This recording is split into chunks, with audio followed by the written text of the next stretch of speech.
आज हमारे सामने स्रोतों का जो ढेर है वो हमें एक ऐसी दुनिया में ले जाने वाला है जहां रात सिर्फ अंधेरी नहीं होती।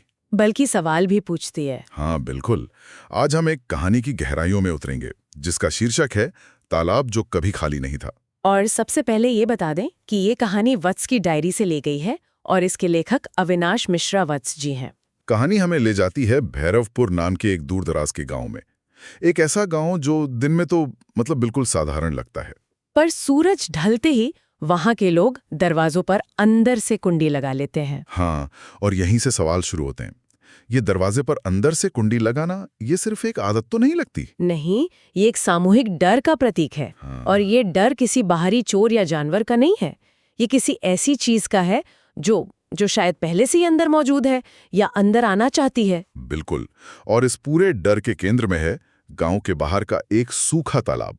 बरसों से पानी की एक बूंद तक नहीं है उसमें। फिर भी रात के सन्नाटे में उससे पानी टपकने की आवाज आती है, छप छप। तो चलिए इसी रहस्यमयी आवाज का पीछा करते हैं और देखते हैं कि ये तालाब पानी मांग रहा है या कुछ और, या किसी और को मांग रहा है। गांव के बुजुर्गों की एक कहावत है जो इस तालाब के रहस्य को और भी गहरा कर देती है। हाँ, वो कहते थे जो तालाब आधी रात को आवाज दे वो पानी नहीं मांगता, वो किसी को बुलाता है। ये लाइन ही अपने आप में बहुत कुछ कह देती है। एक चेतावनी है ये, जिसे लोग शायद भूलते जा रहे हैं। और हर कहानी की तरह यहाँ भी एक किरदार है जो उस चेतावनी को नजरअंदाज करता है। रामू। हाँ, रामू। कहानी में बताया गया है कि उसकी आंखों में डर से ज्यादा जिज्ञासा है। और एक रात वो उस छप छप की आवाज सुन लेता है। यहाँ कहानी में एक क्लासिक मोटिव देखने को मिलता है, जिज्ञासा बनाम डर।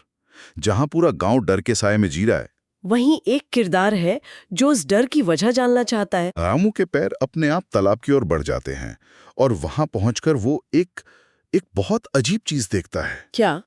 महीनों से बारिश नहीं हुई लेकिन तालाब के पास की मिट्टी गीली है। ओह, तो ये पहला ठोस सबूत है कि कुछ तो बहुत ज्यादा गड़बड़ है। ये कोई वहम नहीं है। और वो कांपती आवाज में पूछता है, कौन है? और उसे जवाब भी मिलता है। हाँ, तालाब से जवाब आता है, जो खो गया था। ये कैसा जवाब है? ये तो डराने से ज्यादा उलझा रहा है। बिल्कुल। और इस जवाब के साथ ही तालाब के सूखे तल के बीच में अचानक से पानी उभर आता है। और उसमें एक चेहरा दिखाई देता है। हाँ, और वो चेहरा किसी और का नहीं बल्कि रामू का ही होता है। लेकिन एक फर्क होता है। हाँ, एक बहुत बड़ा फर्क।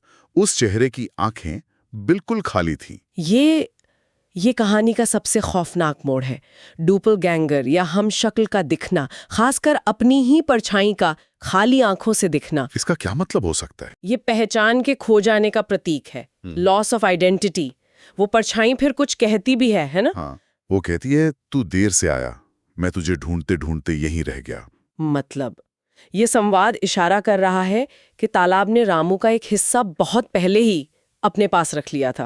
ये सुनकर तो रामू डरकर भागता है, लेकिन कहानी कहती है कि रास्ता खत्म ही नहीं होता, एक बुरे सपने की तरह। हाँ, और अगली सुबह गांव वाले उसे तालाब के किनारे बैठा हुआ पाते हैं। सब कुछ सामान्य लगता है सिवाय एक चीज के। उसकी परछाई। उसकी परछाई अब जमीन पर नहीं, पानी में दिखती है। ये एक बहुत शक्तिशाली और प्रतीकात्मक दृश्य है। परछाई का पानी में चले जाना इस बात की सीधी सीधी पुष्टि है कि रामू की आत्मा, या कह सकते हैं कि उसका सार, अब तालाब के कब्जे में है। वो अब पूरा नहीं है। बिल्कुल नहीं। जैसा कि बाद में एक आवाज सुनाई देती है, जो मुझे देखने आया वो लौटकर पूरा नहीं गया। उस दिन के बाद वो तालाब कभी नहीं सूखा, लेकिन गांव का कोई भी उस पानी को लेने नहीं गया। दो अलग अलग आवाजें हैं। मैं लौट आया हूं, ये तालाब में मौजूद उसका हमशक्ल कह रहा है, और पर मैं पूरा नहीं हूं, ये उसका शरीर कह रहा है जो अब अपनी आत्मा के बिना अधूरा है। और अब ये खौफ सिर्फ तालाब तक सीमित नहीं रहता, वो फैलना शुरू करता है। कैसे? उसी रात से गांव के घरों की दीवारों से पानी टपकने लगता है। ओह, तो यहाँ हॉरर फैलता हुआ दिखाया गया है। पानी जो जीवन का प्रतीक होता है, अब डर और मौत का माध्यम बन गया है। और सुबह रास्तों पर उल्टे पैरों के निशान मिलते हैं। उल्टे पैरों के निशान? हाँ, और ये निशान तालाब से आते हुए नहीं बल्कि तालाब की ओर जा रहे थे। ये बहुत परेशान करने वाली छवि है। ये संकेत देता है कि गांव वालों को उनकी इच्छा के विरुद्ध तालाब की ओर खींचा जा रहा है। तो फिर रामू तालाब का सबसे बड़ा राज खोलता है। वो साफ आवाज में कहता है, तालाब खाली नहीं था, वो लोगों से भरा था।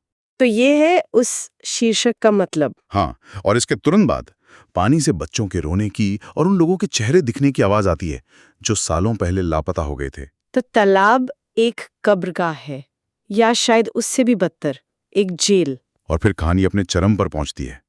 रामू कहता है, अब मेरी बारी खत्म हुई, अब किसी और की बारी है। मतलब वो सिर्फ एक माध्यम था, एक दरवाजा। हाँ, और अगली सुबह गांव का आधा हिस्सा गायब था। गायब मतलब?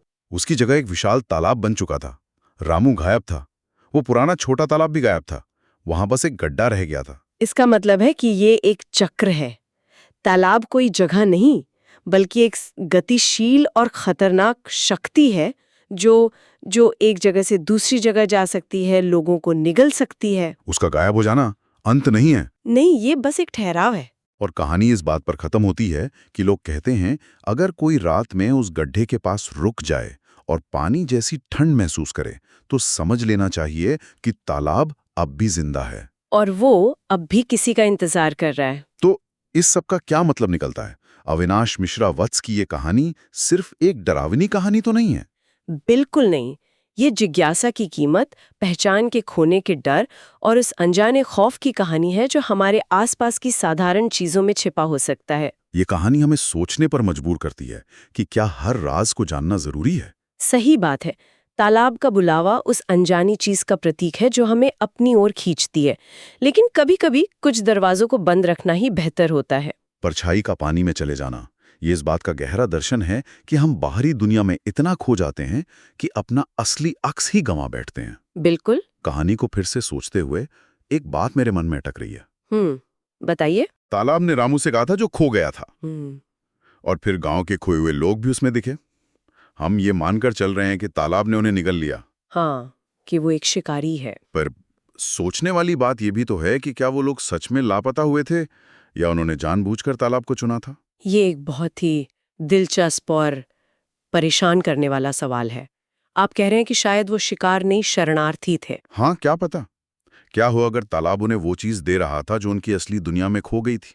शायद शांति, शायद किसी दर्द से छुटकारा। भले ही उसकी कीमत उनकी अपनी पहचान क्यों ना हो। हाँ, क्या तालाब एक शिकारी है या एक ऐसी भयानक शरणस्थली है जो आपको दुनिया के दुखों से तो आजाद कर देती है, पर बदले में आप खुद आप नहीं रहते? कहानी हमें इसका जवाब नहीं देती। और शायद यही इसका सबसे बड़ा खौफ है।